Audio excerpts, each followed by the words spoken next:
نبی علیہ السلام نے شرح صدر کا مطلب بیان فرمایا کہ اللہ جس کے سینے کو کھولتا ہے تو اس کے سینے میں ایک روشنی داخل کر دیتا ہے، جس کی وجہ سے اس کا سینہ بھلی بات کے لیے، بھلے کام کے لیے تیار ہو جاتا ہے۔ جب اللہ کے نبی علیہ السلام نے شرح صدر کا اور سینے کے کھل جانے کا یہ مطلب بیان فرمایا تو آقا علیہ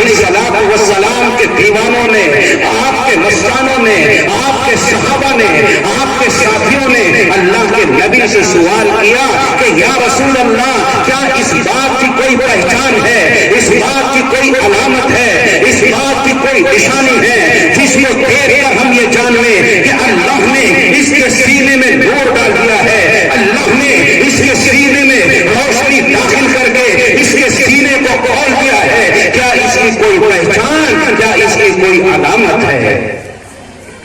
اللہ کے نبی علیہ السلام نے ارشاد فرمایا ہاں اس کی علامت ہے، اس کی نشانی ہے۔ اللہ کے نبی نے 3 علامتیں بیان فرمائی، 3 نشانیاں بیان فرمائی۔ اللہ کے نبی نے فرمایا کہ اللہ جس کے سینے میں روشنی داخل کرتا ہے اور جس کے سینے کو اللہ کھول دیتا ہے، پہلی نشانی اللہ یہ عطا فرماتا ہے اور پہلی نشانی ظاہر فرماتا ہے اخرجاتی من دار الغرور کہ دھوکے کے گھر سے اس کا دھیان اور اس کی رغبت ختم ہو جاتی ہے۔ اللہ کے نبی علیہ السلام نے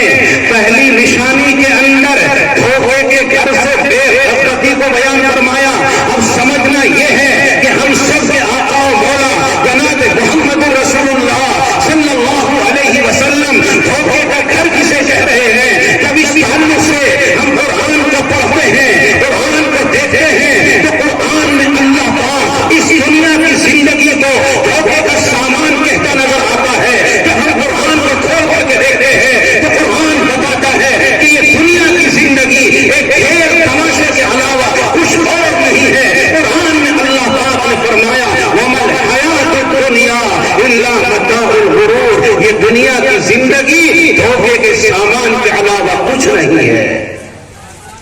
قرآن میں اللہ نے فرمایا وَمَا هَٰذِهِ الْحَيَاةُ الدُّنْيَا إِلَّا لَهْوٌ وَلَعِبٌ، یہ دنیاوی زندگی کھیل اور تماشے کے سوا کچھ اور نہیں ہے۔ آپ جانتے ہیں، آپ نے دیکھا ہے کہ کھیل تماشے کی وجہ سے کسی جگہ پر جنگل کو ننگا کر دیا جاتا ہے، عارضی طور پر رونق وہاں پر پیدا کر دی جاتی ہے، عارضی طور پر وہاں چمک دمک پیدا کر دی جاتی ہے۔ آپ چند سالوں پہلے کے منظر کو سامنے لائیے، گاؤں دیہاتوں کے اندر کھیل ہوا کرتے تھے، تماشے ہوا کرتے تھے، کہیں سائیکل چلانے کا تماشا، کہیں قبر کے اندر دفنائے جانے کا تماشا، اور اس جگہ کے کھیل تماشوں کے لیے عموماً آبادی سے باہر کی جگہ منتخب کی جاتی تھی، چنی جاتی تھی، اور اس کھیل کی وجہ سے، اس تماشے کی وجہ سے وہاں عارضی طور پر چمک دمک کا انتظام کیا جاتا تھا،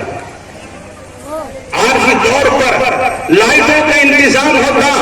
عارضی طور پر دکانیں لگائی جاتی، بازار کو سجایا جاتا، گمگموں کا انتظام کیا جاتا، اور وہاں چہل پہل لوگوں کی ہوتی، عام و رفت لوگوں کی ہوتی، مگر جب وہ کھیل ختم ہو جاتا تھا، وہ تماشا ختم ہو جاتا تھا تو وہاں کا بازار ختم، وہاں کی دکانیں ختم، وہاں کی روشنی ختم، وہاں کی چمک دمک ختم، وہاں کی چہل پہل سب ختم ہو جاتی تھی۔ میرے بھائیوں بالکل اسی طرح سے اللہ تبارک و تعالیٰ نے اس دنیا کی ہر چیز کو عارضی بنایا ہے، اس دنیا کی ہر چیز کو فانی بنایا ہے۔ اللہ نے قرآن کے اندر فرمایا کل من علیہا فان ویبقی وجہ ربک ذو الجلال والاکرام، ہر چیز کو فنا ہو جانا ہے، باقی رہنے والی ذات صرف اور صرف اللہ کی ہے۔ اللہ تبارک و تعالیٰ نے اس کائنات کے نظام کے در